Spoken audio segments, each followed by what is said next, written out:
Then the secret word is ting, thought. Ting, ting, ting, ting, ting, ting, ting. I want to achieve Nibbana. Then you meditate, then no I. Instantly you know I. You have path of already Nibbana. Right? I'm talking about Theravada sense. So first begin with the different refuge. Okay? Sanje jodang soje shonam lan chanjo pardo dane japso je dage jinso jebes rolam benjere sanje dro barai. No I. The both actually no I. Theravada use renunciation to be free from I, to realize no I, and Mahayana use no I through compassion. But they reach the same thing, no I. It's no I. The both actually no I.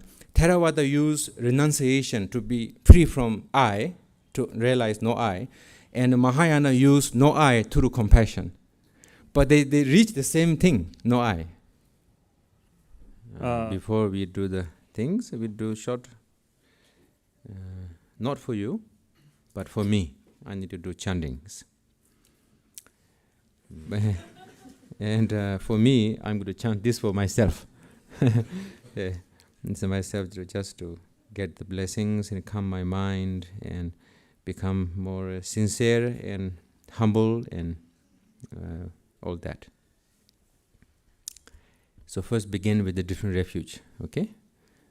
Sanje jodang soje shonam lan chanjo pardo dane japso je dage jinso jebes rolam benjere sanje dro barai sho namo re gun chabdai lama je ngodo benjungne yedam la parche kunse kandro zawa sonlai japso inche namo ngowo dongbai chuje go rangshen zawa longje zo toje naso drogo chanjo pardo japso inche. Until here is the refuge. Then is about citta. Hon kanyamen rowa emaluba sanje sala ngubi jire zogban chembu menga rangri jogu do baranja. Then supplication to Guru. Parden zabe lama Rinpoche dage jevo beme den Gadin chembu gune jizon de guzon tu jeng ro zado so alaman jeno alaman jeno alaman jeno alaman jeno alaman alaman jeno alaman jeno alaman jeno alaman jeno alaman jeno alaman jeno alaman jeno alaman jeno alaman jeno alaman jeno alaman jeno alaman Alaman jeno, alaman jeno, alaman jeno, alaman jeno, alaman jeno, alaman jeno. Now receiving for empowerment.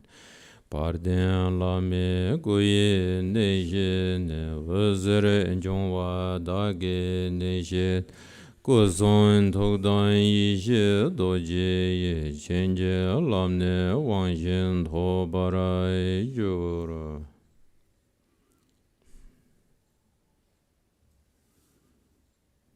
Now, Guru dissolving to my nature of my mind. Parden zawe lama nye jeba jembe ranglat rangyang gunshi ma jebe ngangla yene zemba namdai drudar cheje go la nye so me.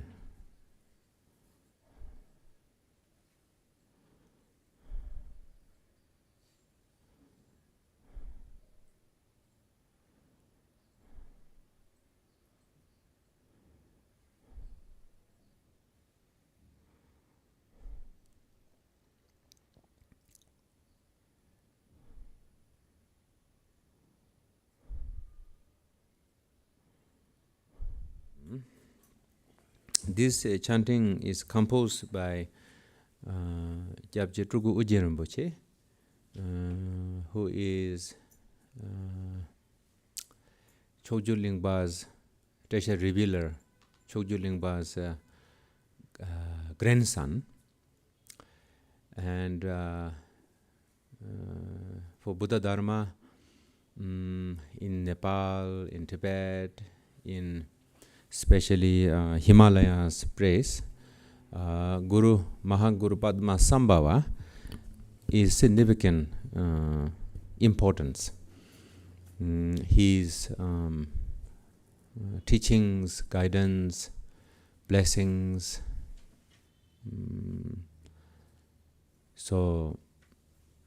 And Guru Rinpoche, Mahaguru Padma Sambhava's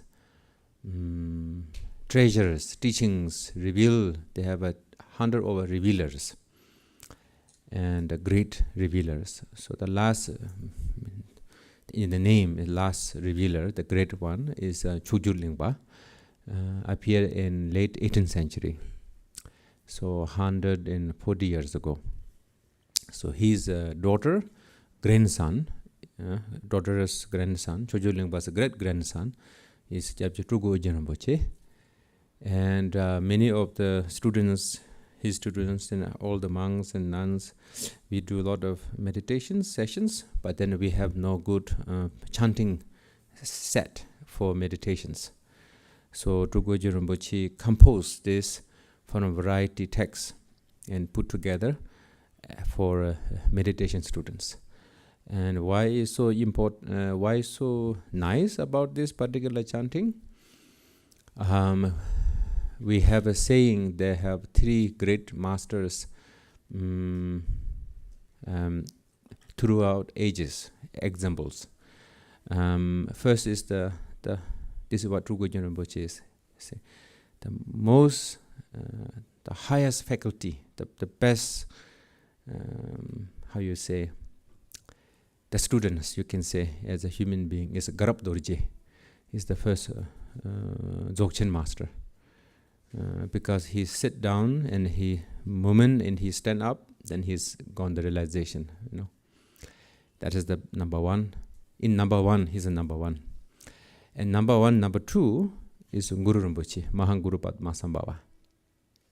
He got pointing out from his guru, Shri Singha, then certainly few words, lines, and he got. Then the last one is in Tibet. His name is Kyabgön Phakchok Rinpoche, who achieved rainbow body, completely collapsing his body.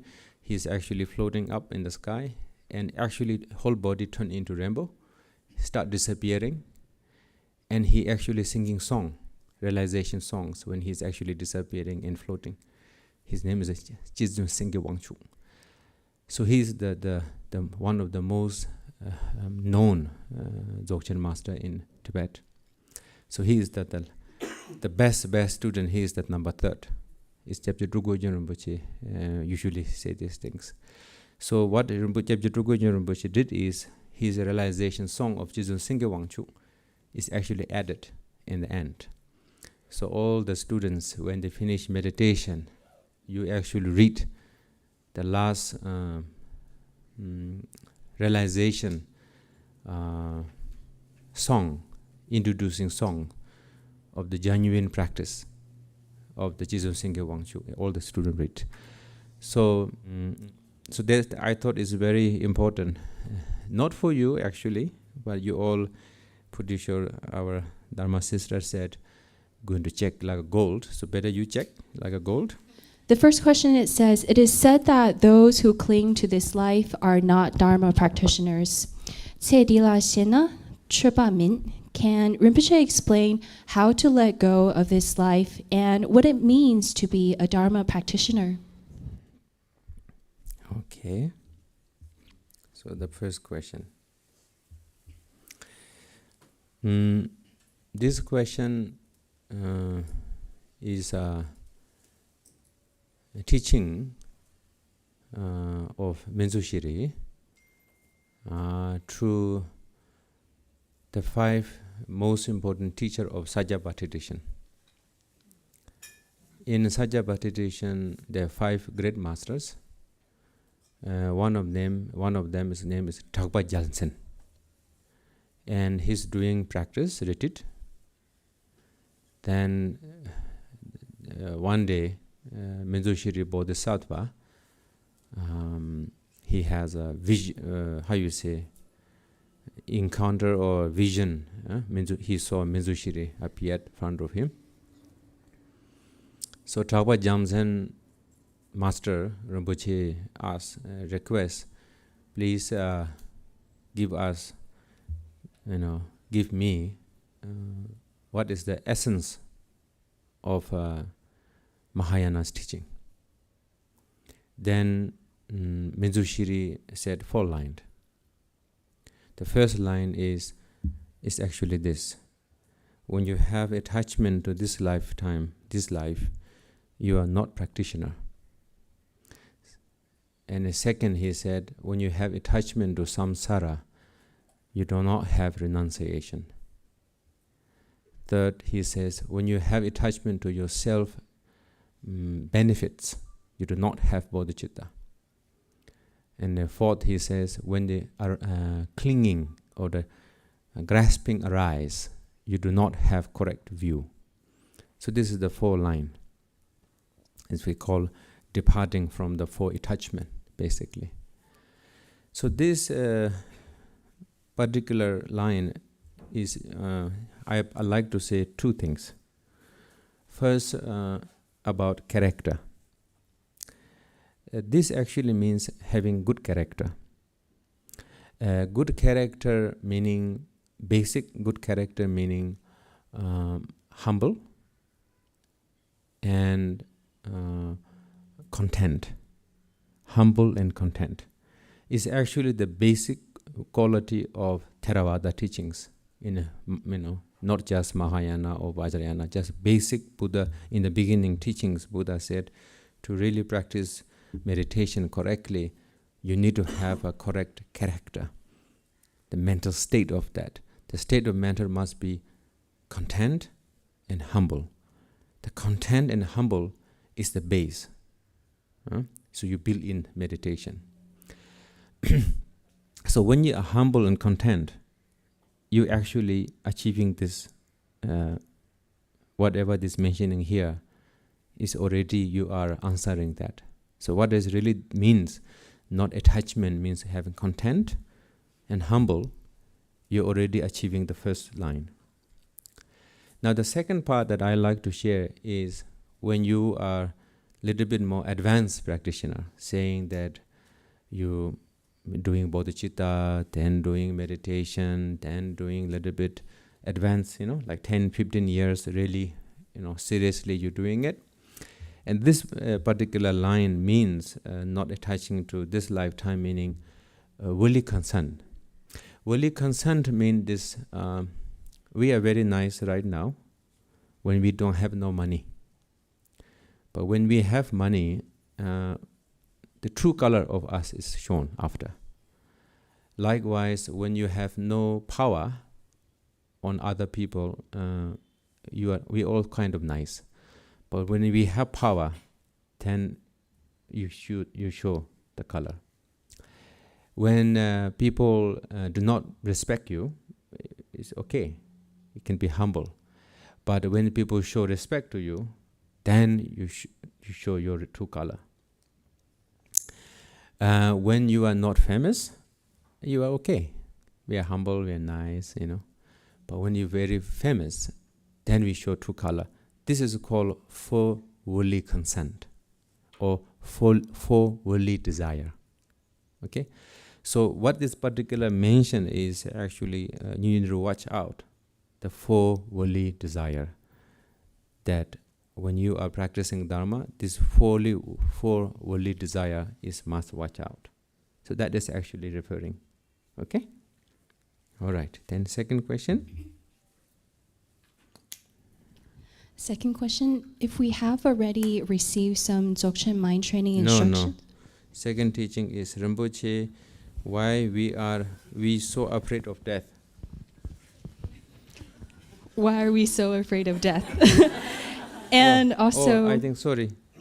My one is this one. Your one is a little different. Oh. Okay, sorry. Rinpoche, why are we so afraid of death? Also, why do we fear losing our loved ones? How can we contemplate on death?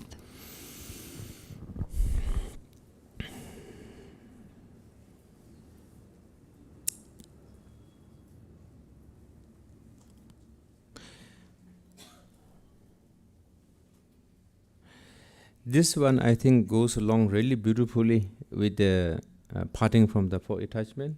The second one is really beautiful, goes along perfectly here. When you have attachment to the samsara, you do not have renunciation. It's really beautifully goes here. So I just want to share few things here.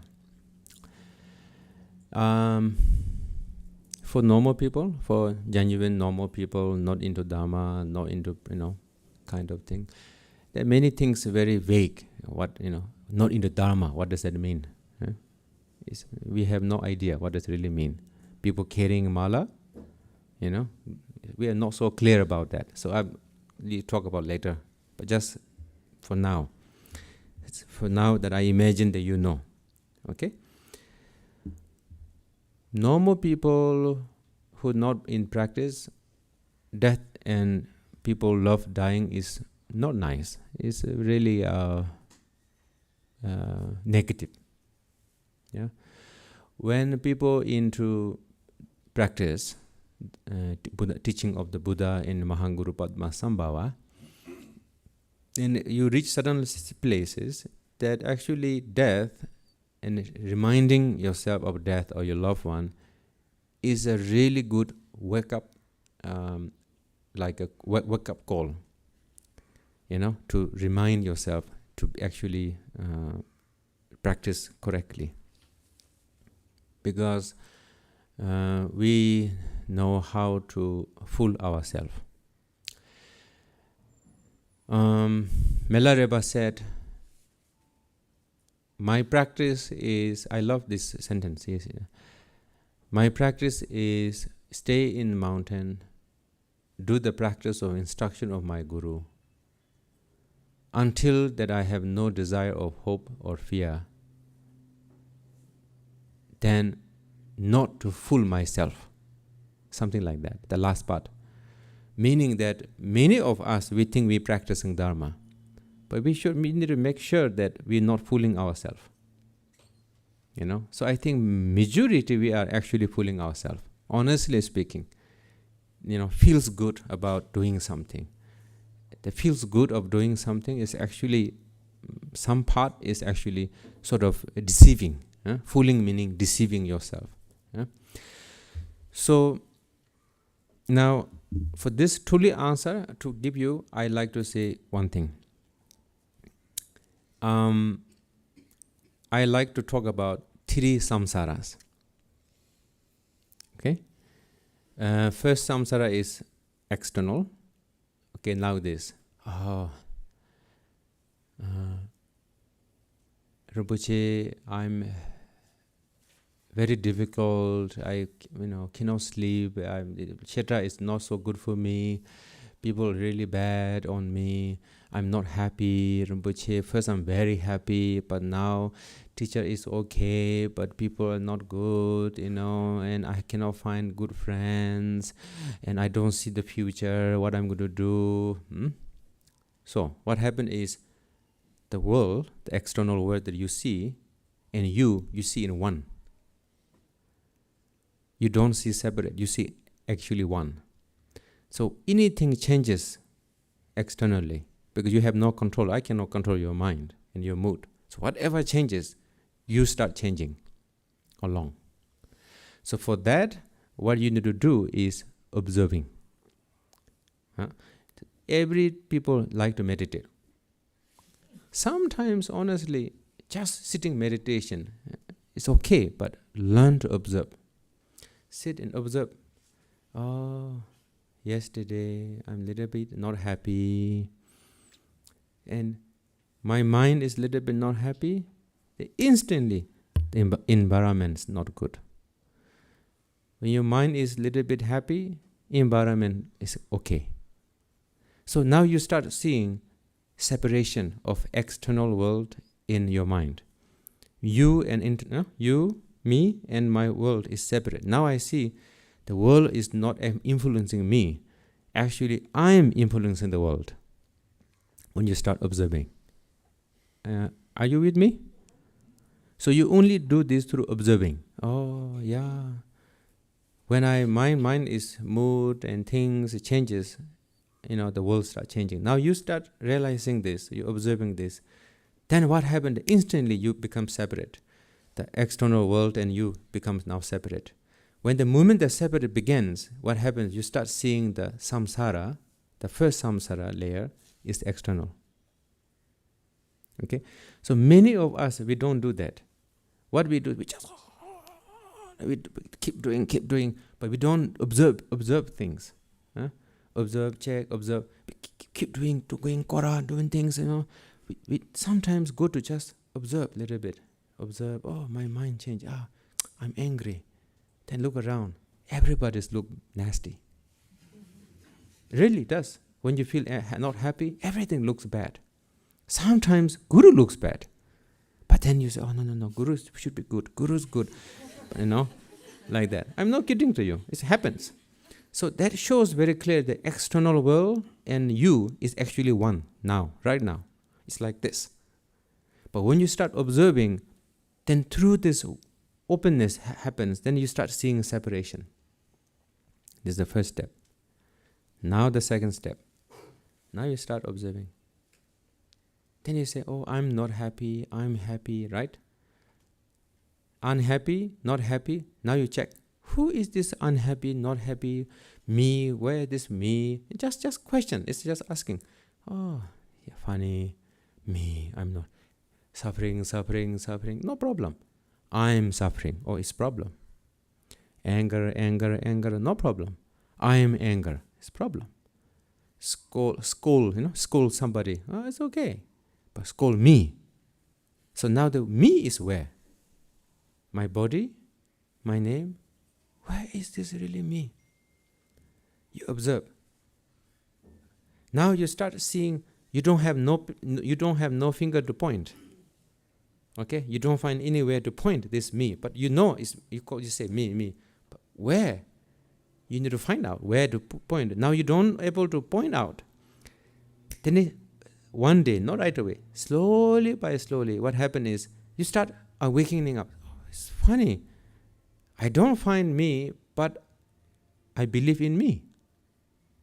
And that doubt helps you to separate. The inner samsara is non-existent really, and give us the pain is me. So actually Buddha is so nice, so humble, so nice. In that time, such a really beautiful person, and saying that everybody please check my teachings. But on the way you listen carefully the teachings. What happens is you need to observe your own, It takes time. It's not easy to right away. I call inner samsara. Then right now in your mind you have aware and unaware, not aware. We're aware and unaware of thoughts. Countless coming. Okay? But one thing is amazing. One single thought, any thought, like say Buddha, coffee, okay, Kathmandu, hamburger, just whatever thought. Just say Sheta, One single thought does not last for 2 seconds by itself. Many of you know, you don't know what I'm saying right now. Some of you know. Many of you saying, oh, wow, what is that? Pretty sure it's impermanence, right? So you go right away in the book, Sheta book, Abhidhamma books. That is the beginning of problem. Because books are good. But the question is you and me. So that's why external world and internal world, you need to see separation. And internal world, the ego, is like this. Then you start looking, you don't find, it goes like this. Then the secret world is ting, thought. Ting, ting, ting, ting, ting, ting, ting, ting. So that is secret world. So you have 3 worlds. Okay?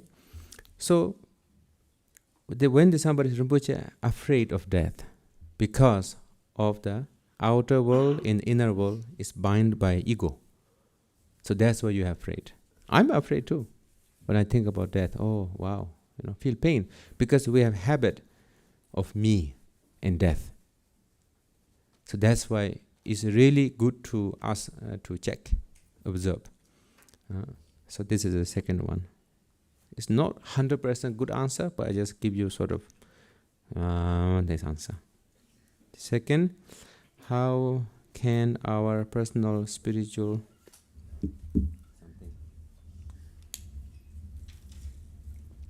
Third question, how can our personal spiritual practice help other beings get rid of their suffering?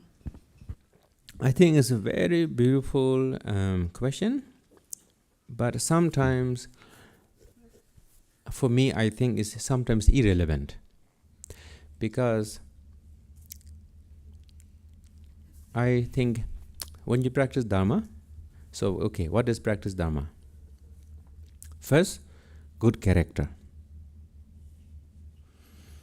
Second, good motivation. Good character with good motivation.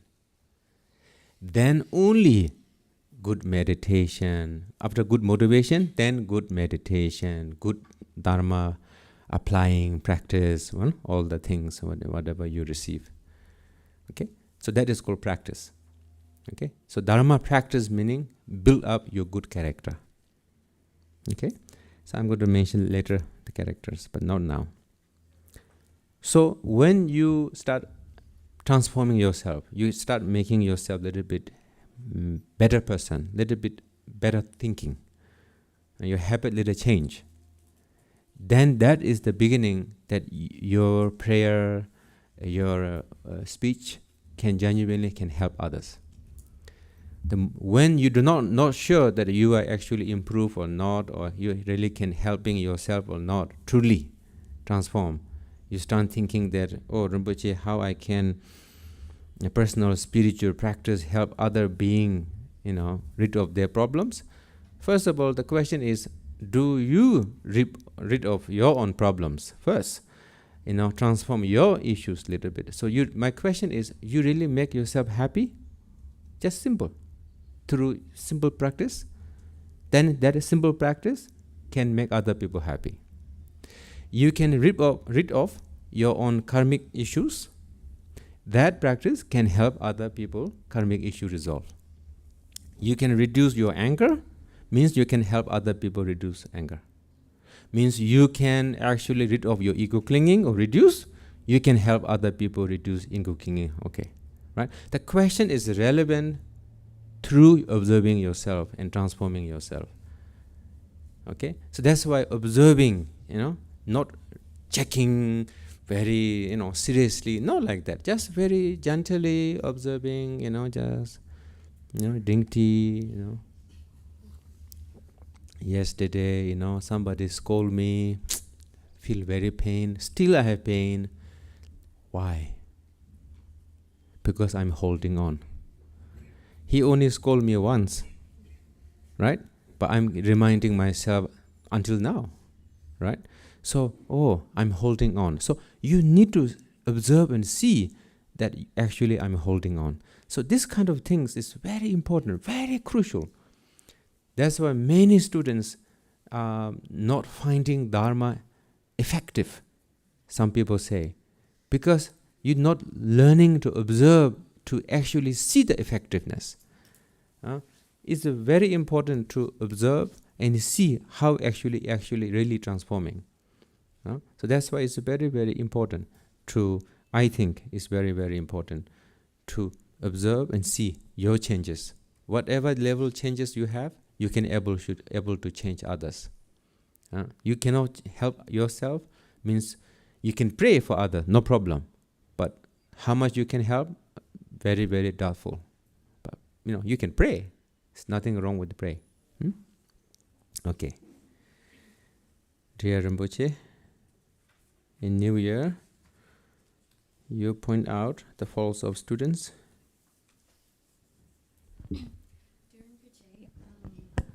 On New Year's Day, you pointed out the faults of students from different cultures. Western students are self-centered and don't put in the effort to accumulate auspicious conditions, such as making offerings or helping the poor. Chinese students do accumulate auspicious conditions, but they are too much into energy, auspicious signs, etc. Nuwari students don't ask enough questions, whereas Western students ask too many unnecessary questions. Could you please expand on what the problem is with each of these faults and how they should be balanced? Thank you very much. Actually, that day, the New Year day, when I just, sharing things, how to say, after I'm sharing, I thought, oh, I should not share, because really, I just said things that what I saw in my experience of 15 years of teaching different people. But then I thought, oh, it can be hurtful, when people can listen and it can be hurtful. And actually, almost is not a problem from the thing, but I see the culture where they come from brings their own patterns. But actually, I have everything myself. Beginning, I did not believe in accumulating things.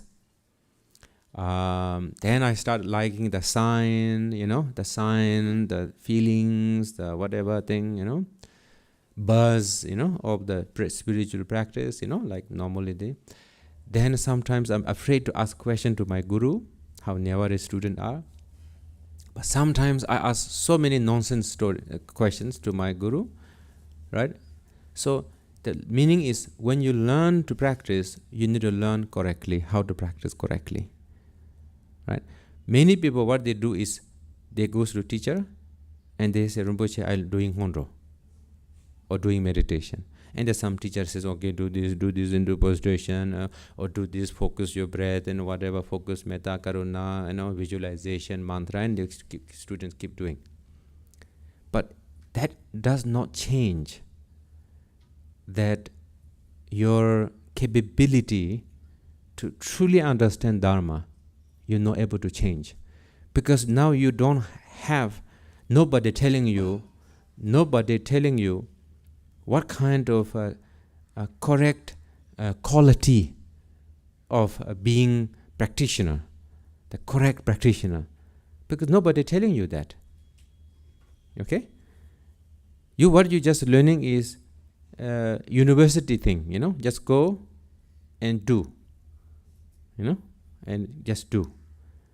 But the truly way is how to do the best, right? And best meaning not for best for you, for me, and for you, for me it's different. I come from different, you come from different, so we are different thing.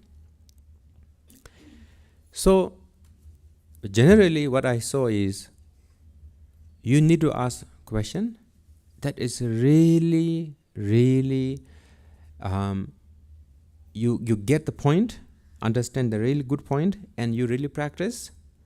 Then you ask the question on that practice. But many students, they don't tell the question point, the key points. What they do, they tell stories. I wake up morning and I do refuge and I do bodhicitta, and the whole stories, it's waste of your time and a waste of guru's time. Meaning, it's not actually waste of time. The meaning is you don't actually get the point. Okay, that's one. Number two, you're not able to make accumulation. Why? Look at the stories. Buddha Shakyamuni tells so many stories in sutras. How many times he said that one time I was this bodhisattva, did how many Buddhas offering this and flowers and that, and you have so many stories, isn't it? You able to do that? Me able to do that? Every day? No. What we are doing? We're doing not what Buddha is actually showing to us. What we're doing little modern style. We take a book, find a teacher, open the book, and try to understand. What Buddha did, he's actually doing. He's doing prostration, he's putting the flowers, he's offering, he's putting incense, he's making aspiration, may I realize, and he's getting the teachings, and he's putting effort. He's doing the whole package. And what we're doing, we look at the watch life story movie. We just watch a movie, and we go back and say, oh, I love Buddha's story, and I know it. But that is not the point. You need to get the experience. And that, normally the modern students, the Western students, and Asian student who went to Western studies, and they're very critical mind, and this accumulation merit, accumulation, all religious beliefs, and it's not important, all this kind of stuff. And I guarantee you, your spiritual meditation practice is not so juicy, not so fruitful. Imagine you wake up in the morning and you don't, wash your face and don't put any cream. How beautiful face you're going to be. Check. Dry, after you, not so clean, not so radiant, right? After you wash, you put little bit oil, right? And you put hair, you're shining, right? So not accumulating great conditions is like wake up in the morning and not washing, not putting oil. Honestly. Because I did give this example, it's not a good example, but I just did this because I see many young ladies and young men here. So, really, my guru tell me the story is, meditation is having good expensive car. Accumulate, gather. I don't like to say accumulate merit. I prefer to say gathering the auspicious conditions for your realization. Gathering the auspicious conditions is having a very beautiful, good road. You have an expensive car, but you have a bad road. It's very grumpy, right? But you have very good road, but you don't have no car, don't meditate. So no use. So you meditate with good car, meaning good road with a good car, is perfect. So this is what my guru told me, and it really makes sense. And I understood instantly how important of gathering auspicious conditions. Now the question is, what is gathering auspicious conditions? Offering flowers, waters, generosities, mandala offerings, sang offerings, offering monies and charities, and up and down, everything is important. It's very, very crucial. And many of Western students, they do charity. But when they come to offering to Buddha, they don't much. That is the Western and modern students. Chinese, they do a lot of offerings, but they have a lot of desires. They have a lot of wish with that, So wish to have is okay, but you need to direct the wish for the realization. You need to direct that, make aspiration for realization, true, genuine practice. Then you need to direct that. The direction, how to send is aspiration. Dedication, and make the aspiration to direct the result for your realization. So I'm not going to say it's a Western problem, Chinese problem, every problem. I see this, everybody have their problem. Problem means they have these characters. And I see this myself too. But why I say this, because I see more tendencies from there. Nepali students, majority Nepali Nepali students, they hardly ask questions. And majority Chinese, they always saying something about, this flow of energies and like science, like Tibetan have issue problem. All that Tibetan students have problems. But we need to rip out. I rip out all. Each time I rip out. Before I'm lack of accumulating auspicious, I don't have the problem.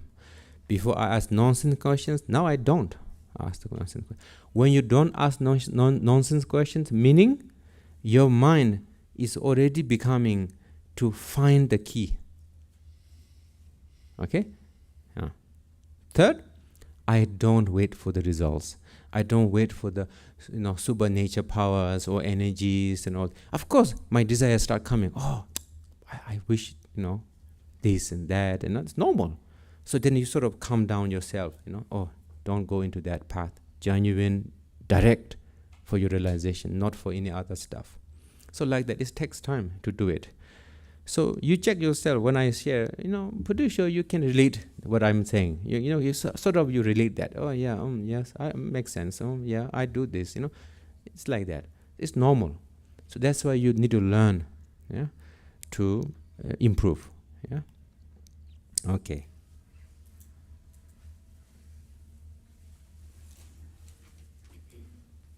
It's receiving many different empowerments important. Is said that recognizing something.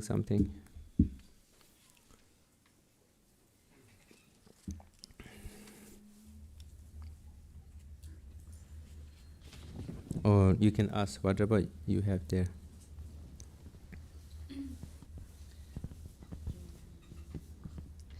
During the empowerments that you kindly gave recently, you spoke many times in Tibetan about the 4 obscurations at the head, throat, heart, and lower part of the body.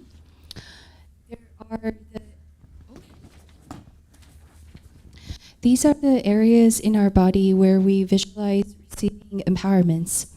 I was hoping you could say something about this kind of physical aspect of purifying our body, speech, mind, and habitual tendencies. Is that kind of happening does that happen with everything we do?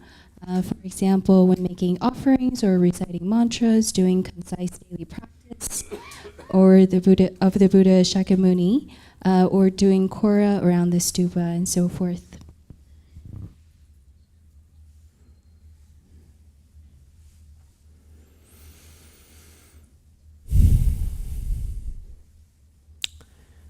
So basically, the question says the question have 2 questions, right? Rinpoche, when you're giving teachings, you talk about 4 obscurations, and then how to purify that is every practice does purify that or not, something like that, right? It does reduce. Every practice reduce these 4 obscurations. It does, but actually, not really. The specific target of each obscuration has teachings and instructions. It's not just randomly just do things, it's not like that. Now, I'm not going to say too much about this for now, but just to let you understand a little bit. In the Tibetan called Lidrip, Nyundrip, Shidrip, Phakchok Rinpoche. So, first obscuration called obscuration of character. I prefer to say character, not karma. Meaning that, what does it mean is, first you have no interest to practice. You don't have no interest to practice. That is the first character obscuration do. The interest is not there. Now you come to Nepal, go to temple, do some lambing, not believing anything, just lamb, and just go kora. Then you go to class, you start hearing something. It's manu peme hong, just chanting. But all this random act sort of smooth down a little bit of your character, karmic character obscurations, obstacles come down. Now the interest is slowly coming. Oh, I think I should go to Rinpoche Institute to study at least a week or 2, to understand what this Buddhist means, something like that. So that means your karmic obscuration now going down. The interest is coming up, the first. Now the second is you go into Dharma. Now majority you're like that, half of you like that. You're in the Dharma, you receive teachings, right? But you don't get the point. What is bodhicitta? You know, bodhicitta is all sentient being free from suffering. You know, you just repeat the things, whatever the book says. But really, to get the point, you don't get the points. Half of students, they don't get points. Now that is obscuration of character does. What they do is completely blocks you to not to get point. That's why the 4 foundation, Hondu practice is important. You keep doing the 4 foundation. You know, how it does work, first you don't know. You keep doing. Then suddenly, you start getting points. Oh, it's like that. Oh, it's like that. You know, like that. You start getting the key points. That means you now getting away from the first obscuration, getting less. Now you start practicing a little bit. Now you start improving. Now you start seeing your negative emotions, you know, anger, jealousy, whatever, all that. Then you start slowly transforming. After 5-10 years, you start transforming a little bit. You think a little bit improve. Now what happens? You start having pride. Spiritual pride, Dharma pride. Oh, I think I can be guru now because I'm improved. I think I saw nature of mind. Definitely I saw. Really, I'm not kidding to you. That negative emotions now taking over from the spiritual path start going into you, but you don't see that it's coming in.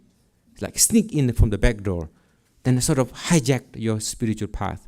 That is called obscuration of negative thoughts and emotions, the second part. The practitioners, these obscurations attacks when you are getting improved. And how? They go in back doors. So that time you really need to have accumulation, gathering, auspicious condition, making sure the aspiration, bodhicitta, motivation direct to the realization. You lucky enough you have good, really genuine guru can give you some instruction like that, then you can cross over that. And you're really diligent to practice, then you cross over this, then you become more humble, more genuine, more content. Okay? So now you start meditating every day, you know, shamatha, vipassana, you start meditating.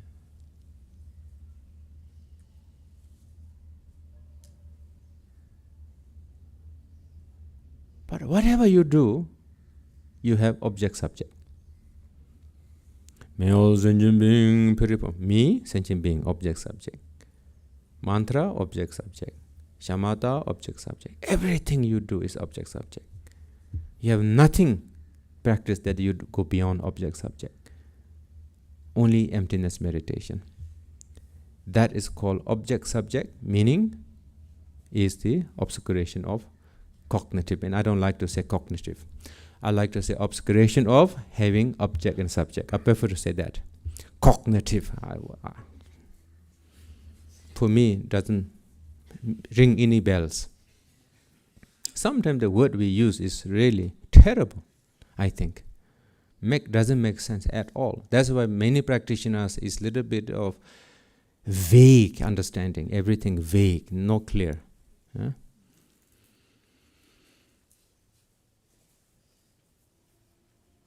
So that third obscuration is not my problem. It's your guru's problem. Whoever you have gurus, your guru's problem. And it's your problem. So don't tell me what is the solution. I'm not going to tell you that. Okay? Now the fourth obscuration is we say cognitive, habitual tendencies, but actually basically meaning the first thought. Ting. Right now. Ting, ting, ting, ting, ting, ting, ting, ting, ting, ting, ting, ting. Right now it's going on in your head, your mind. Boom, boom, boom, boom, boom, boom, boom, boom, boom, boom, overwhelming. You have no clue. Everything begins there. Pa, pa, pa, feeling lost. Tung, tung, tung, tung, tung, tung, tung, tung, tung, tung, tung. Nobody asked the question. What are you doing? Always reading, study, praying, book, read different religion book, whatever book, philosophy book, this book, Greek book, Greek thinker book, this book, ancient book, Chinese great ancient book, all this book, great book, you all start reading. You have no clue what is going on in your head. You don't know how to overcome first thought. That's it. Finish. Really. Gone. Now that, don't ask me the question again. Because these things, you need to have guru. You need to have correct guru. Not like nowadays, you go see guru, oh Rinpoche, you can be my guru. Yeah, it's so easy, You think you can choose guru? Don't forget, guru choose you too. But many students nowadays think so. I can choose guru. It's a democratic system. Goes both ways. No kidding. Many think that you think the student have a more authority than teacher. No. Who have the knowledge? Who have the instruction? So both way. When you get marriage, husband, wife, both way, right? It's not like only wife way or husband way, right? Or husband or wife, right? You understand what I'm saying? It's both way. Actually like that. Okay? So, third obscuration, the fourth obscuration, please, you have a guru, ask your guru. But my job is explaining to you shortly what this means. Object, subject in the first thought. What meditation, what practice go beyond this?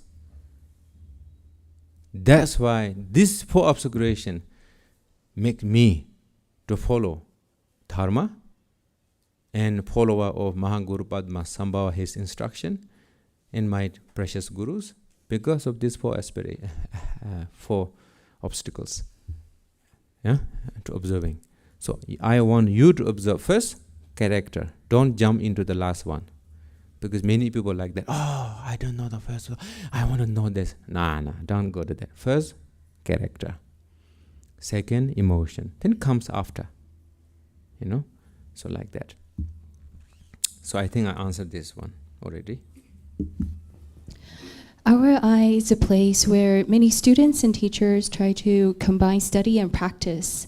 What is the best way to combine study and practice? Can you tell us what being a scholar practitioner means? Very good question. I think I answered kind of bit on before. For me, really practice is from the beginning to observing, checking. Observing, checking. When you really think, oh, my mind is very important to transform. I can see my mind is how impact of how I see the world and how the world sees me. You really, truly, you understand this, then you are beginning the first step of practitioner. Practitioner meaning transforming your mind is the practitioner. Practitioner not meaning just chanting only mantra, just mantra chanting, something, sitting down, meditation. It's not a just practitioner. Practitioner meaning the transforming the mind. Okay, so this is how I see. So to do that, you need to do observing yourself a little bit. So now the question is, Rinpoche, how long I should observe? They have no limit of time. Do observe, whenever you need, just 5-10 minutes, whatever. That is many modern students ask the question, how many hours I should meditate? How many numbers I should sit? Honestly, I never asked this question to my gurus. My guru says, do it. I say, okay, I just do. And I see how I do exactly what I needed. But sometimes they recommend how many hours like that. Then I just follow that recommend. Normally I don't ask. These too many questions. So just check, observing yourself, everything. Now some people say, Rinpoche, I'm afraid to observe myself. I don't know what negative going to come out. There are nothing negative to come out, honestly speaking. Nothing. You know what you did bad, and you know what you did good. So what is you need to hide from yourself? There's nothing to hide. Just be brave. Just observe and say, okay, fine, I can change. Why? Our nature is pure. And I know many people don't believe, and now new age scholar sort of saying that nature is pure is wrong, human nature is bad and good and improvement, all this. Honestly, I don't really agree with this at all. Okay? I'm sorry. The person have a right to say things, and I have my right to say my things. So my right is I don't agree. Why? That gives you very big black hole. Bottom line, that gives you black hole. Okay?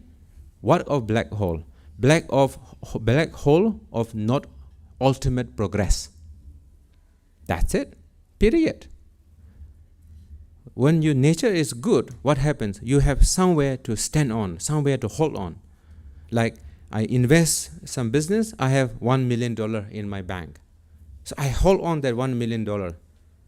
I have not much money right now outside, but in the bank I have. So I can choose where to invest. But I have nothing.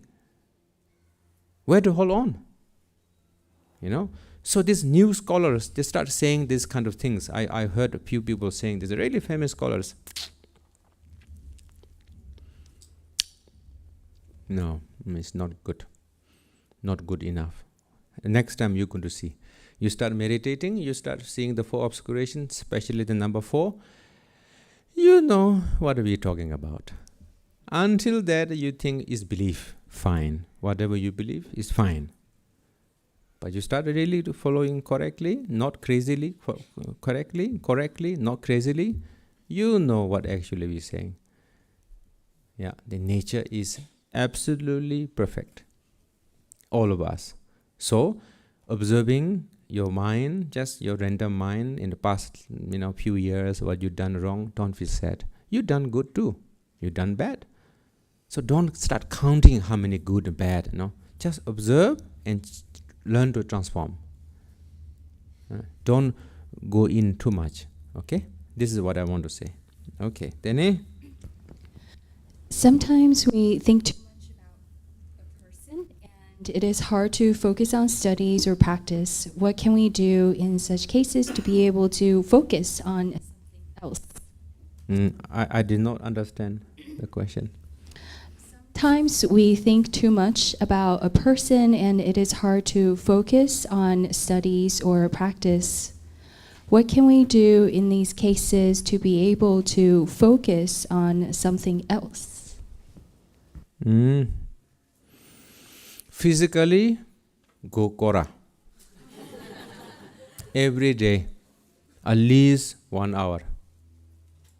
That time, not looking around, talking to everybody. You believer, carry mala. Not believer, just walk. Quietly walk for 1 hour. Go back, do some breathing exercise. Yoga breathing for 10 minutes, 5-10 minutes yoga breathing. Then after that, do 10-15 minutes, little bit mental focus. Anapanasati, something like that. That's going to bring you down. Focus to whatever you need to focus. Very simple. Then still not working, go to check Tibetan doctors, check your nerves, I'm not kidding, take some medicine. Then really make sure that why you're here today. What is the purpose of that? Not for look for your person. You're here. You're here for study, reflect, transform, and become a good person. You have a purpose here. So fulfill the purpose. In a good man or beautiful ladies, whatever, girls, just go Kora. Don't think about it, anything. Just walk Kora. You think you're going to fall. Yeah? So this is how I do. Yep. Hi, Rinpoche. In my daily practice of nature of mind, I find it easier to settle the loop and feel calm. However, What? In my daily practice of nature of mind, I find it easier to settle the lung and feel calm. However, it is much harder to have the mind looking at itself without any blind spot. There is often a sense of the subject that is partly blind to itself. So it is not transparent and luminous. Do you have any suggestions? Thank you. Yeah. Really. I agree. Subtle the wind is very, very effective. I agree 100%. Whoever is asking question. But the second question is the question you should ask to your guru. It's not to me. And not for your stupid Dharma brothers and sisters. They don't know themselves what they're talking and don't ask. It's going to damage. Now that is one of the character problem that I see students.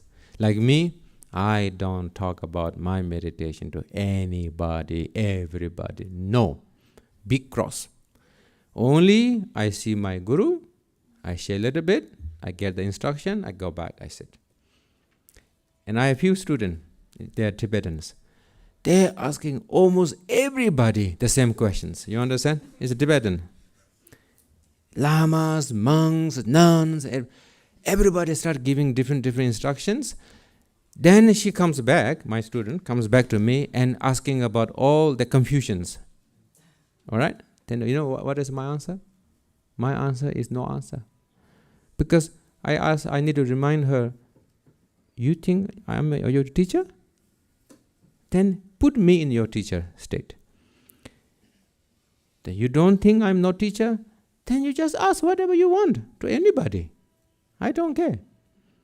But you say I'm your teacher, stick the instruction, follow. You get the result, what I'm telling you. It's not like I'm controlling, okay? You check yourself. Now, if philosophical, you ask every question, no problem. But when it comes to meditation like this, you start asking everybody, then they give you different instructions, and they're going to clash each other. Okay? You don't know until you don't practice. So, right now you say, oh, okay, okay, I'm not practicing. I think I understand, and something like that. Some of you, it's okay. But this particular question, your question, should ask your guru. Thank you. If we have already received some Dzogchen mind training instructions from one Lama, is it okay for us to seek instructions from another Lama as well? Or is it better if we stick to one teacher? Okay, now, may I can tell a little bit of my story? My first Dzogchen master is my grandfather, Gyabche Rinpoche. I follow him when I was 16 years old. I'm in Dzogchen teaching. Of course, I'm following from him when I'm 7, 8, 9, 10. I'm not following him, but instruction when I was 16. After he passing, then 3 years later, I was 19 years old. I follow Kyabgön Rinpoche. In that, between these 3 years, I did not follow anybody. I'm talking about Dzogchen instruction. I only follow Kyabgön Rinpoche's instruction. That's it. Then, my age 21, my Kyabgön Rinpoche passed away. He passed. So I did not have Dzogchen instructor for over 10 years. And I did not, when everybody asking Dzogchen, yes, I received many empowerments, different lamas, but instruction of Dzogchen, no. Then I meet my guru when I'm 32. And I follow him until 10 years. Just him, his instructions. And he just passed 4 months ago, he just passed. Right? So, you know now how I do. So, when I got an instruction from one Lama, may I can receive instruction other Lama. Normal teachings, no problem. Dzogchen instruction, I think is a problem. Because your meditation is Dzogchen practice is the main, then it's a problem. Why? Now you start going to start switching. And the Lama did not see the progress of you. Whenever they're asking questions, having dialogue, they cannot know, they don't know what are you doing. Like my guru, when I follow his instruction, after 3 years later, he starts saying, oh, you're doing perfect, just do. After 5 years, just do, go on. 7 years, go on, like that. So he knows exactly I'm going the right path. So Dzogchen teaching is not like you do and he follow. No, The Guru's job is a very big deal there. Because you have no clue what you're doing, basically. Alright? So the Guru really need to be hands-on, like a lifeguard, It's very, very important. So, this is my thoughts. Now you need to listen to my thoughts or not. Really, it's your choice. But it's me, I'm not going to go any other places. Just stick with one. It's easier.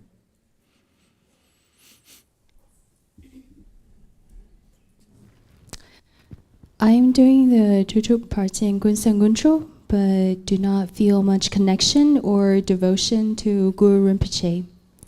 Should I consider doing Ngondro with another deity I feel a connection with, or should I continue with this Ngondro anyway? Nyingje again.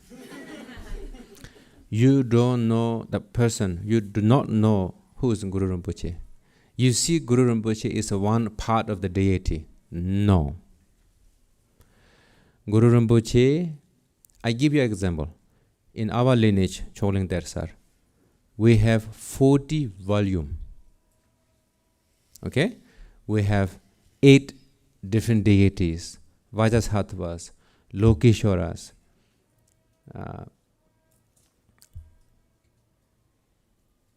we have variety deities, Tara, whatever. Everything taught by Mahaguru Padmasambhava. So now you don't feel connection to Mahaguru, and you think you're going to succeed some deities thing. You're choosing wrong path. I'm guarantee you. You need to choose only one is Mahaguru. Then from the Guru, then you expand out. Like this, how I do. Mahaguru, then I expand out to the different deities. Now what you're doing is you're releasing the main and you try to choose something else. That is not the real Vajrayana path. The Vajrayana path, the main source is Guru. From the Guru, everything expanded. So the answer is, you don't feel connection right now? Fine. Keep doing it. You're going to feel connection later. Everything is like that. I'm like that. Many people like that. I tell you a story. We have a statue builder in Indonesia, Bali. We have a small meditation center, and the statue is a stone, and the builder is a Muslim.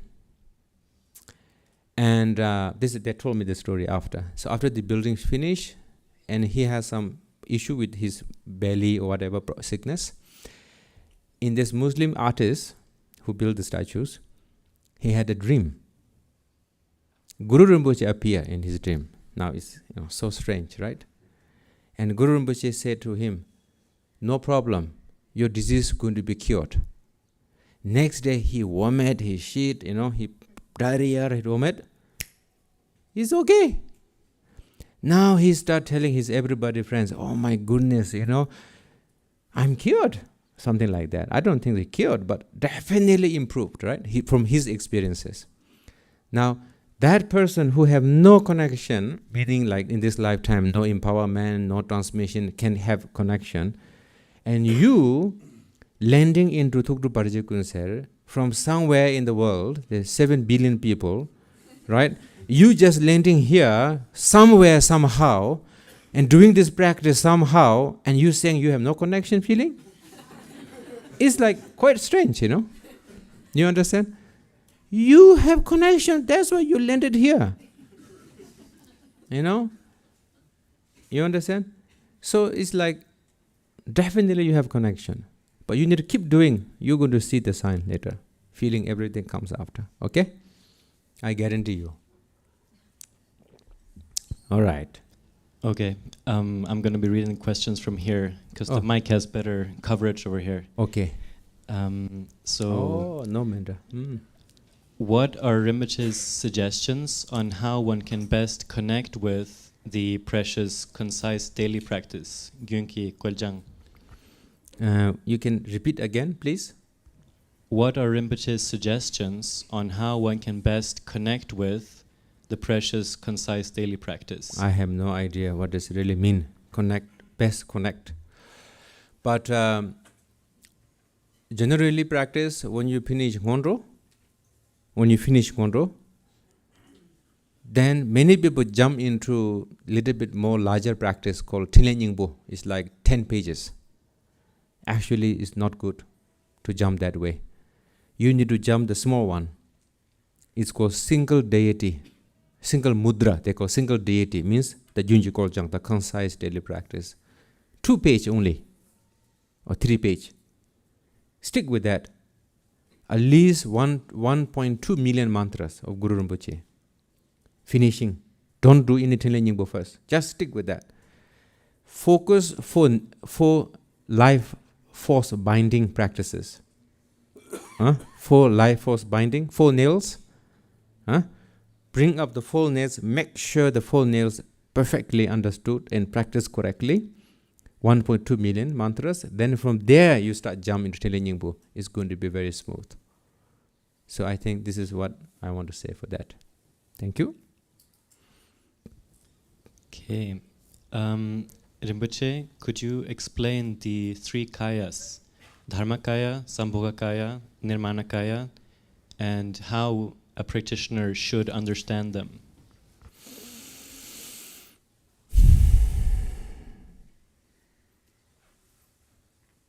You don't feel bored? I feel a little bored. Not bored? I feel bored.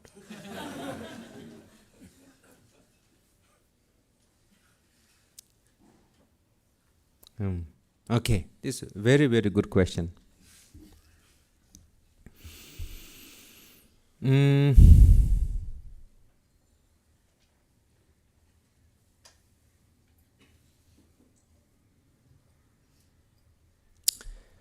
Guru Rinpoche gave a teaching in our Choling Tersa reveal by Chocho Lingpa called Gradual Path of Wisdom Essence. Okay? So now just to give you a picture. Anything that teaching that about mind and transforming mind, mind, transforming mind, 4 immeasurables, 6 paramitas, bodhicittas, all that type of teachings, renunciation, karma, all mind, base of mind transformation, is the teaching of Nirmanakaya Buddha. Okay? We call gradual path. Now, anything teachings is talk about pure, everything is deity, everything is enlightened, everything is mantra, that type of teachings. We call the teaching of the wisdom appearance, meaning the pure appearance. Okay? The path of pure appearance, wisdom reflection, you can say whatever 2 words, wisdom appearance or reflection of the wisdom, pure path, like all the deities, practice, all these things, is Sambhogakaya's Buddha's teachings. Now the wisdom, the nature, Rigpa, and recognize all the kind of stuff that now you talk about, Dzogchen, all this, is Dharmakaya Buddha's teachings. So basically the Tirikaya give 3 teachings. One is the mind, transforming the mind.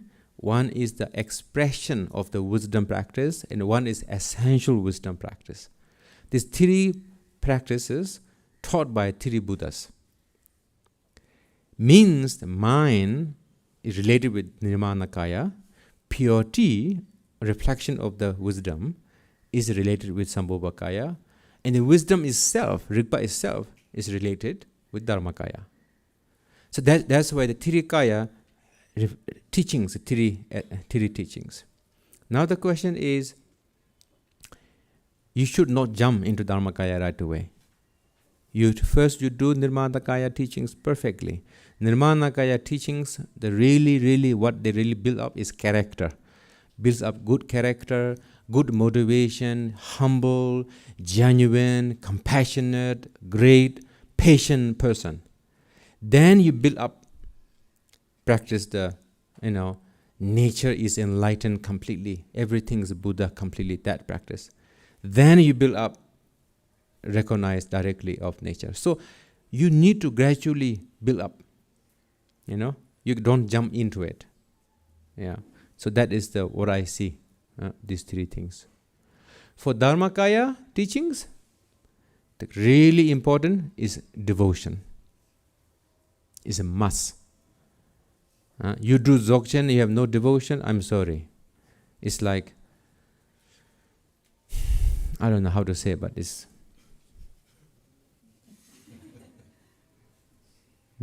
You don't believe me? Check Jigme Lingpa's instruction. Longchen Nyingtik is the very famous teaching who revealed Jigme Lingpa, Dzogchen master. Jigme Lingpa practiced Longchenpa for 3 years, and everything opened up. Okay? Jigme Lingpa said, when I see my guru as a human being, I don't get blessings from the dog. Okay? So, to build up the devotion, and every master says, don't focus supplication.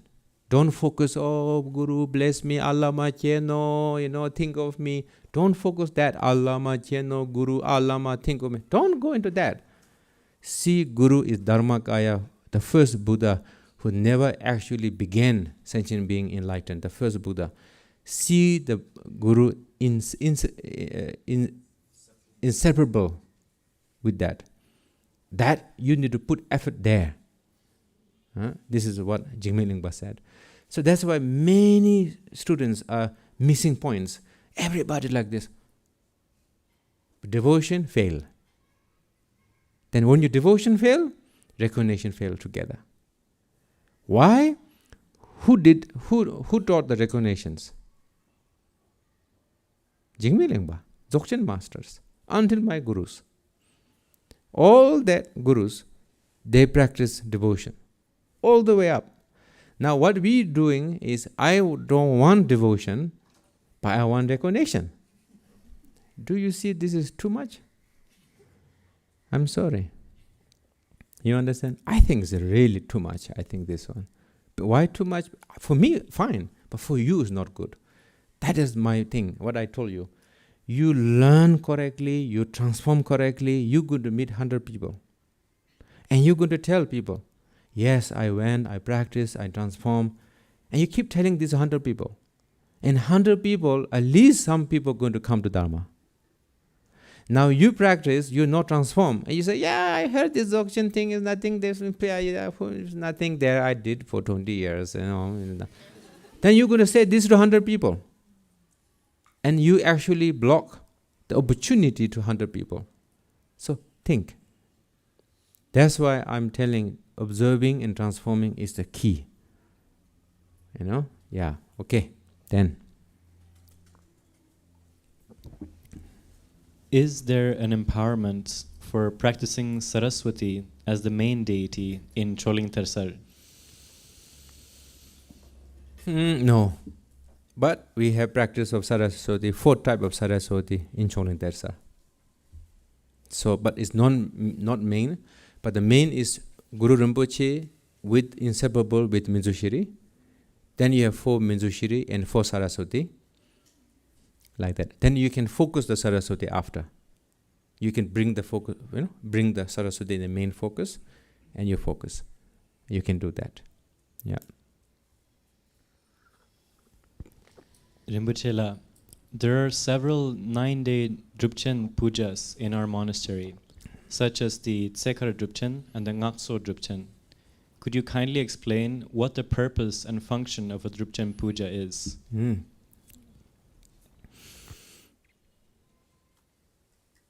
So, Drupchen actually very good for enhancing the practice. So you do individual retreat, certain level. Like for example, I do Ngonro, I finish Ngonro. I did constantly practice 1.2 million. I finish my 4 nails. Binding the life force is good, correctly, and I transform a little bit. Understood the key points. Then I practice Tilen Nyingbo every day. I so offering, do sang offering, Mahakala offering, and I meditate nature of mind, compassion, equally practice. So I improve, but still they need enhance. Like push. Then you join the Ngakso. Because Ngakso is half is Tilen Nyingbo, Tuktu Parjikun Ser, and half is 100 deity. So You join Ngakso Drupchen together 9 days and you go to visualization, everything, exact the same thing. And 100 deity in the Guru Rinpoche's body. Here is wrathful, here is peaceful. Then you practice. And through the nuns and monks and yogis and other practitioners, their visualization, their samadhis, their mantras, their accumulations, mantras, whatever, it's combination, it's like combining. And that actually boosts your practice. In 9 days, it's going to be enhanced like 3 years retreat enhancement. So the Drupchen means enhance, actually. Yeah. So Tsekara Drupchen going to start tomorrow is a very enhancing for White Amitayos, where Guru Rinpoche received the instruction in Maratika, the cave of 6-hour drive, where he got instruction. Guru Rinpoche practiced long life Buddha Amitayos. Then after that, actually, Amitayos appeared and give the instruction completely to Guru Rinpoche, how to practice. Then Guru Rinpoche received this, and Guru Rinpoche went to Tibet. After that, long time after this, and Guru went to Tibet. And Tibet king was very, need to gain longer life. He's having problem. Then Guru Rinpoche gave the empowerment, and he prolonged 13 years.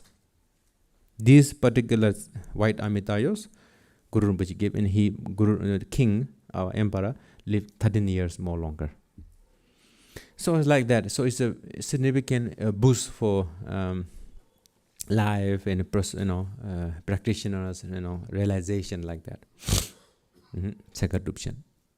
So in Choling Tersar, we have over 13 Drupchens.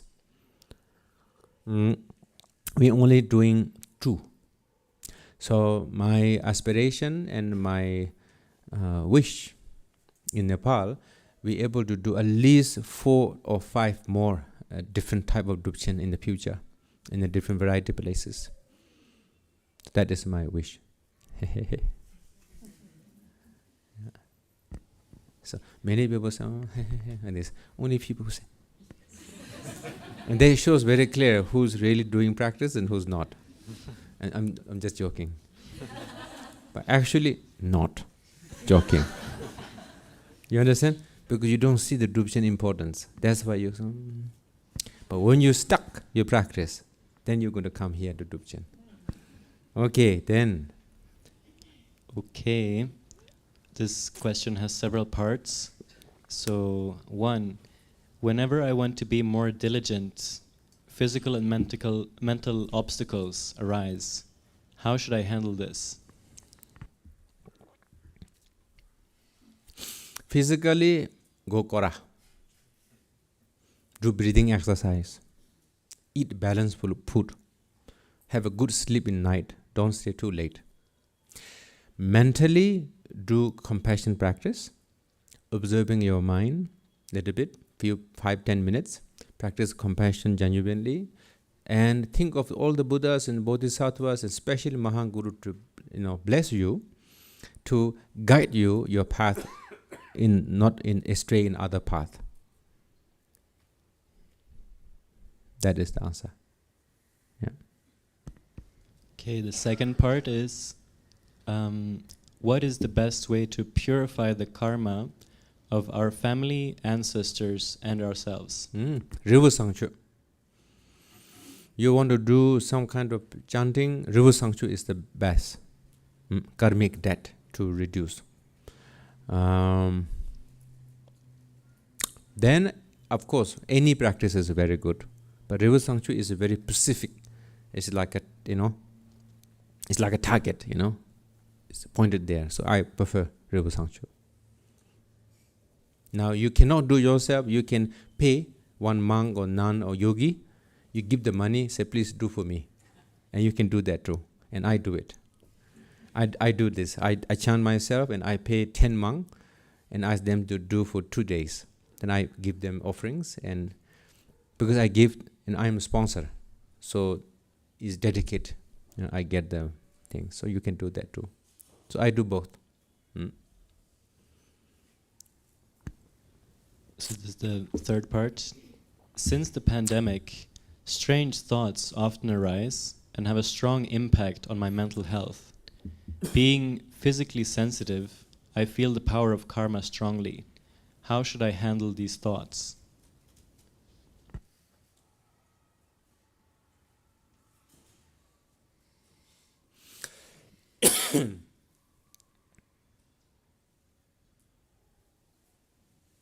Meditation.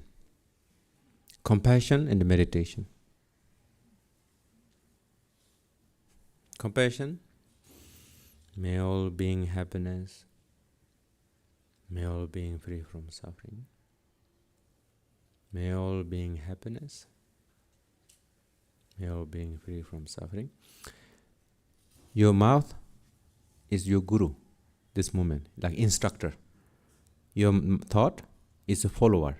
So when you say, may all being happiness, may all being free from suffering, you're going to say that, but your mind start wandering. So you maintain your awareness, your mind, let follow what you say. May all being happiness, may all being free from suffering. May all being happiness, may all be. Now you start slowly, mind start following your word. Then you slowly try to feel it. What does mean happiness? What does mean free from suffering? And do it very sincerely. You don't count blessings, don't count accumulation merit, don't count result, don't look for enlightenment, don't look for realization of Rigpa. No, nothing, zero. Just do genuinely, completely. May all being happiness, may all being free from suffering. May all being happiness, may all being free from suffering. May all being happiness, may all being free from suffering.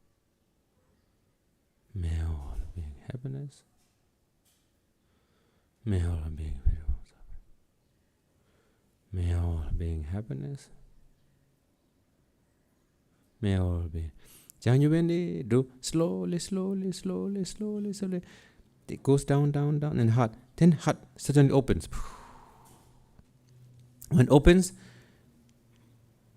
you sincerely from your bottom, from your heart, you're doing that moment. And that moment, you in the state of the genuine compassion. And that moment, honestly, anxiety not there. Fear not there. Death of fear is not there. That's why just do that. It's very good. But right away open, I don't know. That's why I say heart is a lock. Mind is a key. But how to open the heart is your mouth. Don't go. Don't. When you say, I love you, right?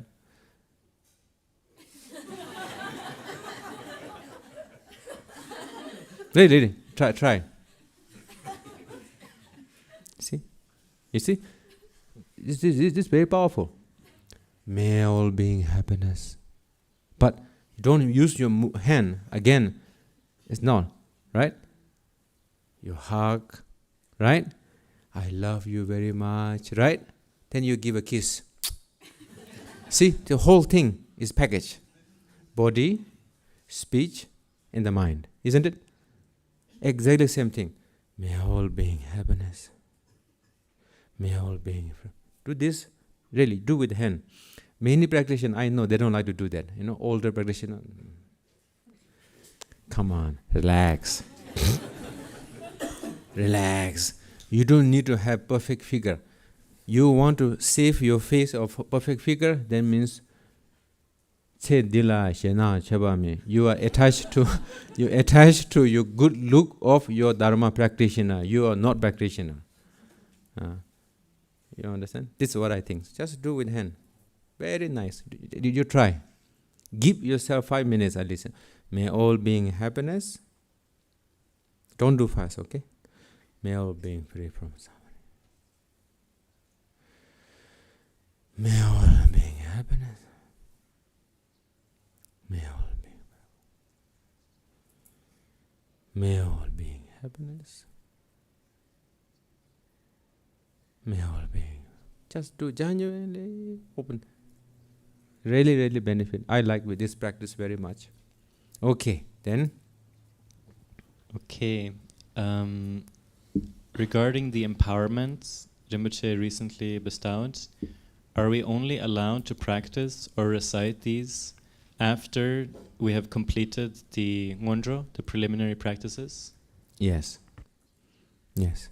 Don't worry about go to receive the empowerments, because after you finish ngondro, you don't need to chase lamas, rinpoches to give empowerment, because you already received now.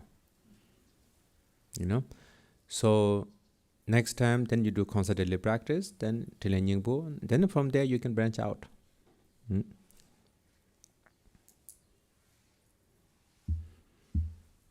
Okay, now? How can the mandala accumulations in the ngondro help us realize clarity and the nature of the mind? How to practice correctly? Please say again. How can the mandala accumulations in the ngondro practice help us realize clarity and the nature of the mind? Oh my goodness. So much. So much. I offer mandala. Okay, now then must do correctly. Okay, I seen these days mandala offering like this. You have mandala, right? You buy something and you have some rice and grains and useless stones and whatever. Then you keep offering the same thing. Wrong. You must have a bag, have new things inside. Each time you add in, offer. Add in, offer. Don't offer, re-offer the old thing repeatedly. Okay? That is the first wrong thing I see many students do. Second wrong thing I see, they do very fast because they need to chant 100,000. No.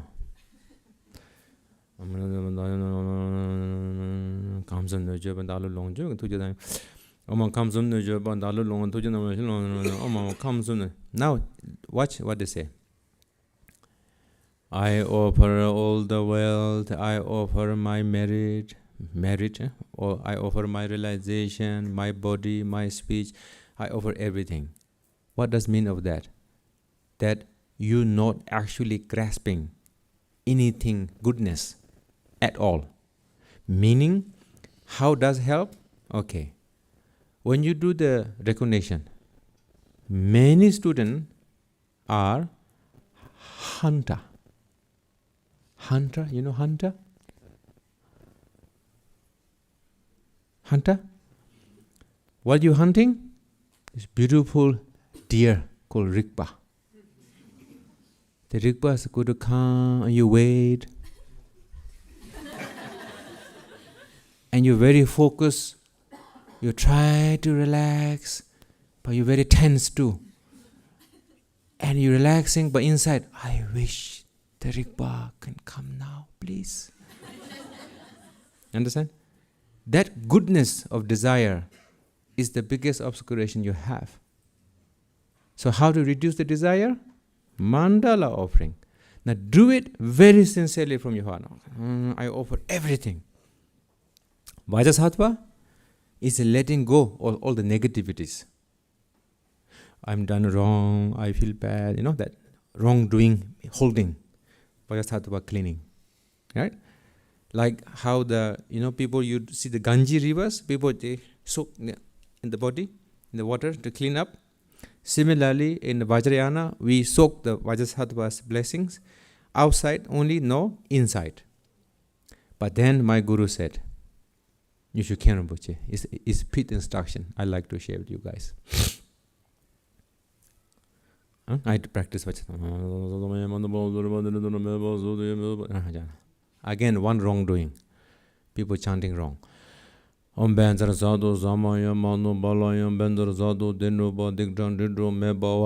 Okay, wrong one. Sodo kayo mebawa, sobo chayo mebawa. That's wrong. So toyo mebawa, so poyo mebawa is correct. I'm not Sanskrit teacher, but this Trukhojen Rinpoche read like this. So toyo me baba, so puyo me baba. Still, my chanting is not pure in Sanskrit, but to show you can learn from Sanskrit teacher perfectly how to chant Sanskrit. But majority, they say soto kayo me baba, sobo chayo me baba, like that. Is that a wrong chanting? Now the pit instruction for Vajrasattva. Cleaning, yeah? Cleaning. My guru said, clean. What clean? All negativity, obscuration. It's clean. It's clean. Like a crystal. Completely clean. But many students, they don't do that. Clean. Not sure. I hope so. I think so. And some Chinese student and some, what they say? Rinpoche, I really clean, but there's something here stuck. Like this. I asked, the Western student, Rinpoche, I try, but, it's not in our culture, very difficult to believe these things. It's more like a belief. I joined Dharma, that it's not belief, but after I come in, there's so many chanting and belief and rituals, and I'm really confused, like that. You know what I'm saying? And Newari people, clean? Yes. What do you understand? Then they're not going to tell me what they understand. That's why the issues I see is this. You see? Just a simple of the instruction. Like me, I follow my guru instruction. You do this, I say, okay. I go back. I don't feel like that first. But every day, every moment I do. Clean. Inside here, says no clean. I said, shut up. Clean. No. Clean. No. Clean. So after you do this 10,000 times, what builds up? I realize builds up very strong certainty. Builds up kind of certainty in your heart. Say, done is done in your head. Stops. Many people, educated people, done? No. Who knows, this scholar said this, that scholar said. It's not about scholar issue. It's about you. It's me. When you have this certainty, what happens? You gain certainty in your heart. Now that can turn into pride. That's what I said before. But be humble, get certainty. After that, now you have, I done good, I gain some, certainty, I feel good, my negative is pure, right? So you start holding, yes or no? Automatically, right? After Vajrasattva comes what? Mandala offering. What do you offer? I offer my realization, yes or no? My realization, my goodness, my accumulation, my teachings, my goodness. Yes or no? What does that shows? Let go everything you're holding. Pointing out, realization, experience. Completely you offer to. Let go sounds very negative. What you do? You offer to the refuge tree.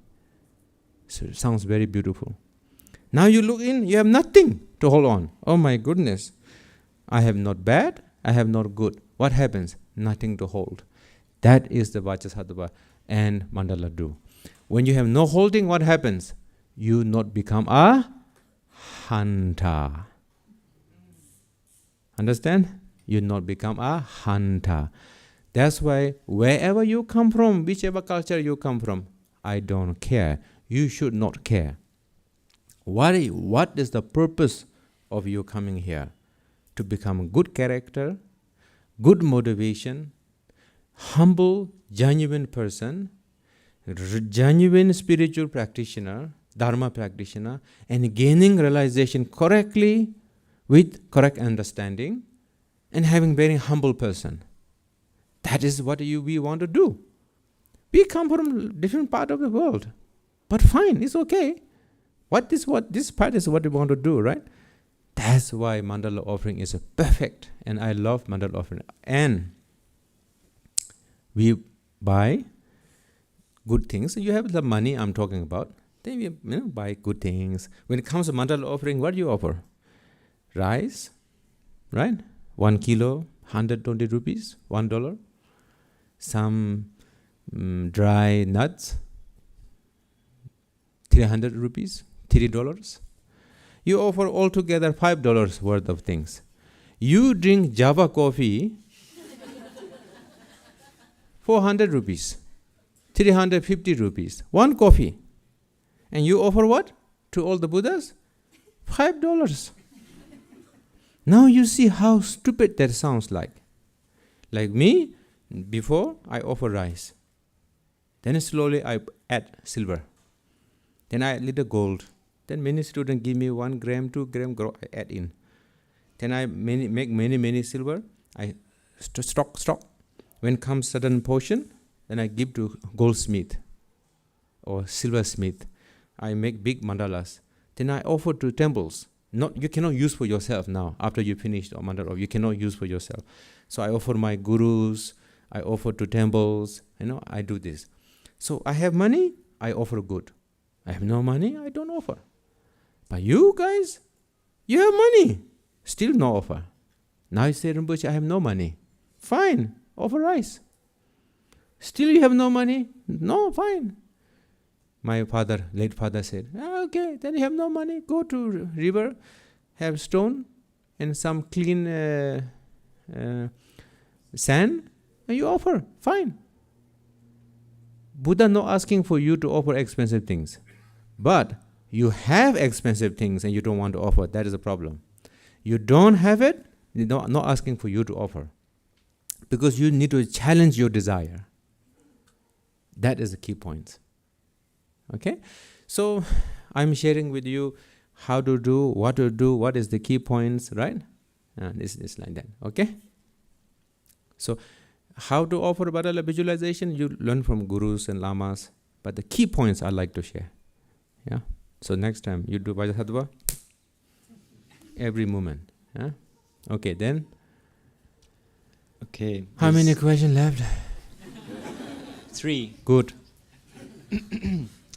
Okay, this one is a little bit longer. I have found that in the Buddhist tradition there is little to no discussion about sexuality. Okay. Please, what means sexuality? It's like I'm man, I'm woman, I can choose man, woman, that kind of thing? Or sexuality means relationship, physical relationship? More like relationships, probably. Okay. So, goes on. This is perhaps because most teachers are monastics, monks. As a lay practitioner, I often find myself in the situation where I relate to my sexuality as if it were something separate from Dharma matters. My question is, how can I integrate sexuality, which is an integral part of our life as lay human beings, into my Dharma life, so that my sexuality contributes to my spiritual development? Thank you. I'm pretty sure you read many third empowerment, all this kind of things. I don't know all that practice. But generally, honestly speaking, before you have any physical relationship, have some kind of compassion, bodhicitta practice, few seconds, just a few hours before. Then I think it's very good. Make everything, every verse of life, make as kind of blessed by bodhicitta, So I think it's perfectly fine. And don't make so important about it. Yeah. Don't make so important about it, I think. And have a bodhicitta with that. That's good. Short answer. Okay. The next question is receiving many different empowerments important?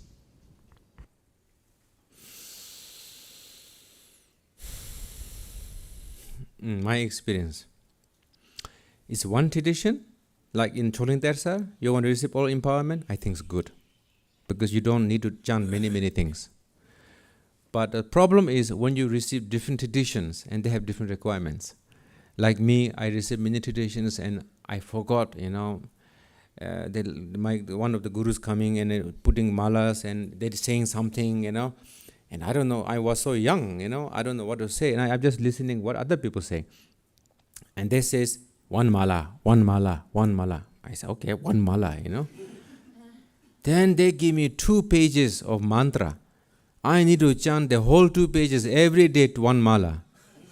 I only carry for 3 days. That's it. I cannot carry forth. Then I forgot completely.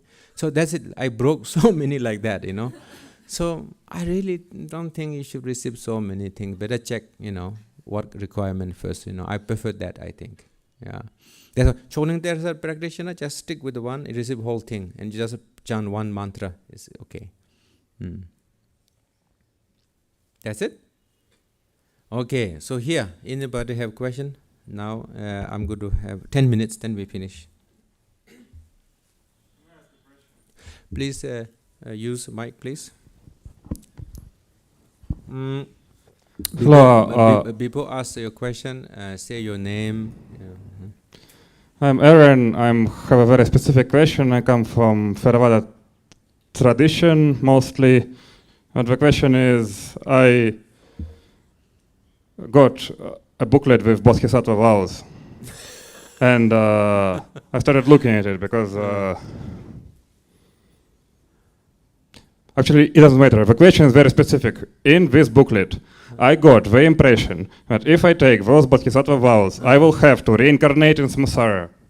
Because it has words which say very specifically that this is going to happen. So the question is, as to my mind, I discussed this with other Theravada practitioners, and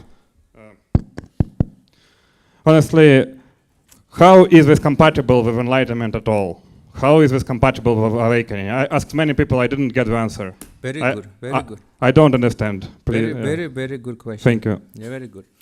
To achieve nirvana for Theravada teachings, what you really should realize. To achieve nirvana in Theravada teachings, what is the most important to you can give the mic back, please. To achieve nirvana, what is need to be realized? Realized, according to my understanding, I should have perfect equanimity. No. Equanimity, but what is the cause of samsaras? What is the cause of samsara?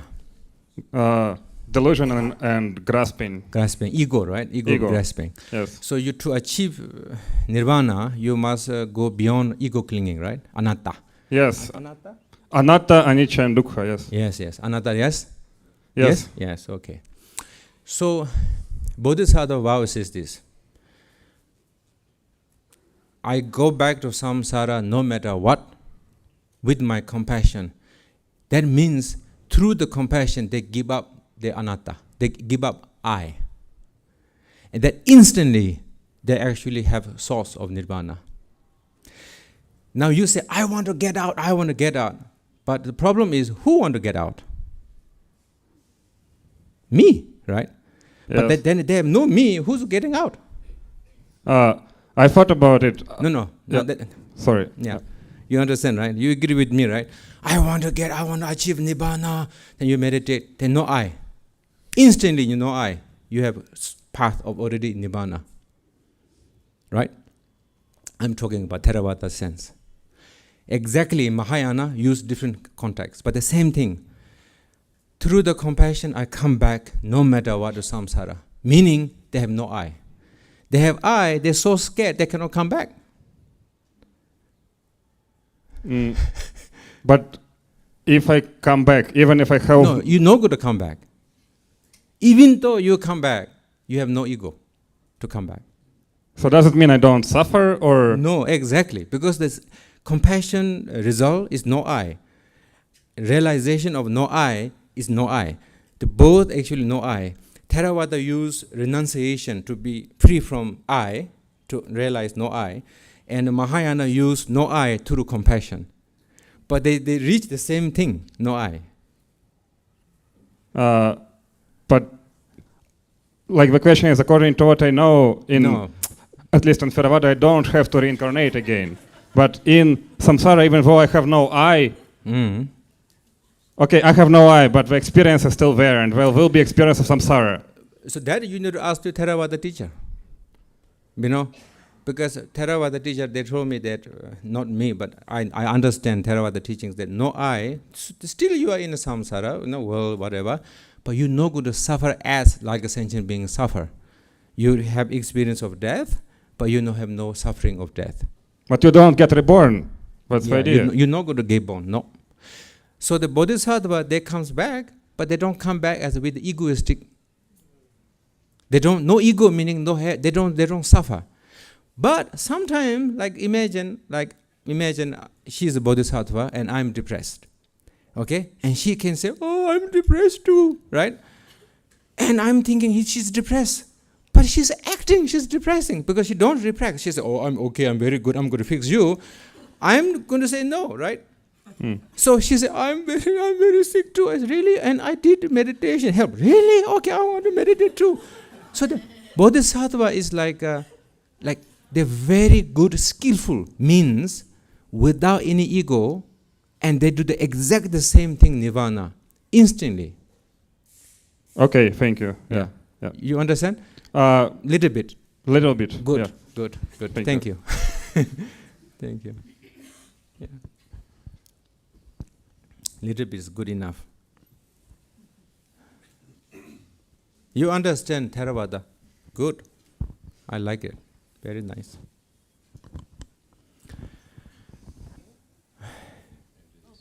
Yeah.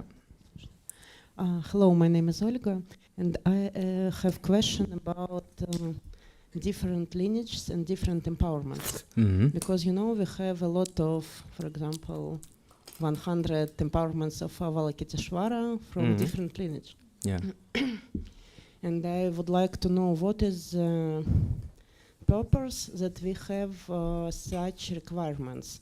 For example, I've got some empowerment of Avalokiteshvara in one lineage, and they say me, you should do this sadhana. But I can't do sadhana from Avalokiteshvara from another lineage. Why it's like this? Because the source of all empowerment... No, because that is, they want to keep it up, their instruction, pure. Because there's so many masters, there's so many disciples, So that's why I told you before, nowadays students do very well that before they receive empowerment, that any requirements they ask you. That's very good. You should ask these requirements. And I did a lot of mistake when I was young, I don't feel sad to receive empowerment, but I feel sad that I did not carry on the practices. That's why I don't want to give any other tradition empowerment. I received over 1,000 empowerment, but I'm not going to give 800 empowerment to public. Majority of my empowerment going to be Choling Tersar. But is this connected? So then it should be like this. I've got empowerment of Avalokiteshvara in one lineage. And in another lineage, they could say to me, okay, you have empowerment of Avalokiteshvara, another lineage, but you give instructions and sadhana from our lineage. Or not possible. This I don't know. You need to ask, No, because usually it's not possible, and I don't know. This I don't know. Okay. Just chant Om Mani Padme Hum. Don't ask too many things. Okay, 2 more questions. And after this, who? Okay. So, Rinpoche, during the daily practice of sung offerings, during the daily practice of sung offerings and also protector offerings, we need to chant Om Ma Hum for 3 times and then visualize the offerings become multiplied. But somehow I don't really trust just by myself chanting Om Ma Hum and then make the offering multiplied. You don't need to trust yourself, trust the mantra. Trust the Same thing me, I don't trust myself, I trust the mantra. Then slowly you trust yourself through the mantra. This is what mantra do. Yeah, beginning I don't trust, but you chant, then you build up. This is how the siddhi is. Yeah, the really source is actually within you, but you don't trust that. So you need to trust the mantra first. After chanting, you start getting more realization. Then one day you're going to start know, oh my goodness, it's actually, is actually realized, the teaching is actually within me. The power of the blessings. So trust the mantra. It's completely blessed by the Buddhas and Bodhisattvas and Mahanguru. Imagine Mahanguru saying, Om, Om, Om. Imagine that. And we're chanting after 1,000 years later, the same mantra. This is amazing to think like that. I still have Sorry, I still have questions. Okay. So, how to deal with sudden energy attacks, and how to go beyond the fear of that? Anxiety. Like, for example, like the pain in the channels and anxiety, like fear for getting energy. What I said.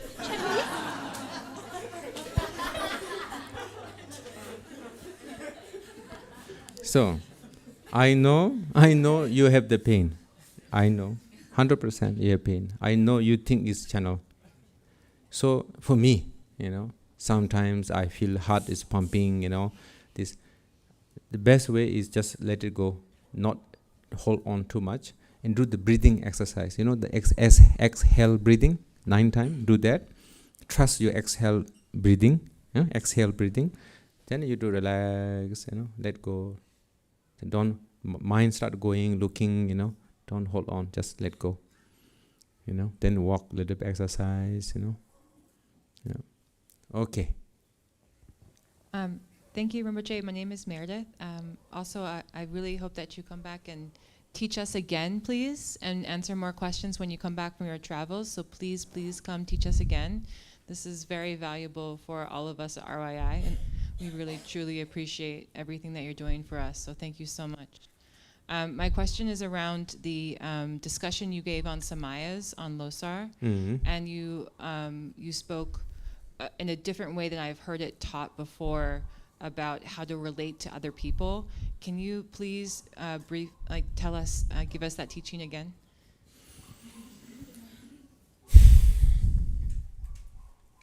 The word of Samaya I don't like. Of course, I respect the Samaya because it's a tantric word. But sometimes it's very vague to reconnect to that word. So I prefer to say care, love, respect, care, or love. There's some particular Samaya. I prefer to say care, caring, care, love. In Tibetan, I like to use word sewa. I don't know how to translate in English correctly. So, Chuchu Lingpa said there are 6 to focus of maintaining care as a tantric practitioner. You have care to your guru, practice devotion. You have care to yourself, start meditating, especially nature of mind. You have care to sentient beings, practice compassion. You have care to your own deity, practice the mantra, the deity mantra. You have care to Dharma siblings, maintain respect and good relationship. You have care to Mahanguru Padma Sambhava, do feast offering every lunar calendar, the 10th. And this is the 6th. And Chuchu Lingpa says, you maintain that 6, you actually you are yogi, tantric practitioner, basic. So I like the 6 because it's easily remember, in finger. Some day says 10, some day says 14, and it's very difficult to counting. So I like the 6, and it cover up very beautifully. And I like to add care because they really connect well. Yeah, care to Guru, practice devotion. Care to yourself, practice nature of mind. Care to sentient being, practice compassion. Care to your deity, chant mantra. Care to Dharma siblings, maintain good relationship, respectful each other. And care to Mahanguru Padma Sambhava, practice Guru Rinpoche feast offering every lunar calendar 10th. Okay? Alright, this is a good way to stop today. Now dedication. Kunzan doje changje menje ne renjan zawe lama yenje je drove dando malam ganda tedan damje tengdere dro barai sho jamdan nyingje chongmen jongwa dan tendam lenje jebe yije jarwa zeje namje tokbarada dazom ngozom do bare jenje lo gewan di jewan gon sonam yije soza de sonam yije damba gonyin do bare sho. Now from here begins the songs of realization of Senke Wangchuk. ema nyumba ze wanga le je long ze ye je mare gonge bo le do ran re wo zo ye bo zo gozom je roba je zo no ro je don je ya re ja Chonange de ba je zo no zem ze wa da re je choba ye je zo ya ra zo no da no don je lo we je tam je yin zo dem zo no je yo ma yin je yang ja ema dambe go den lo ema da ge ze de nye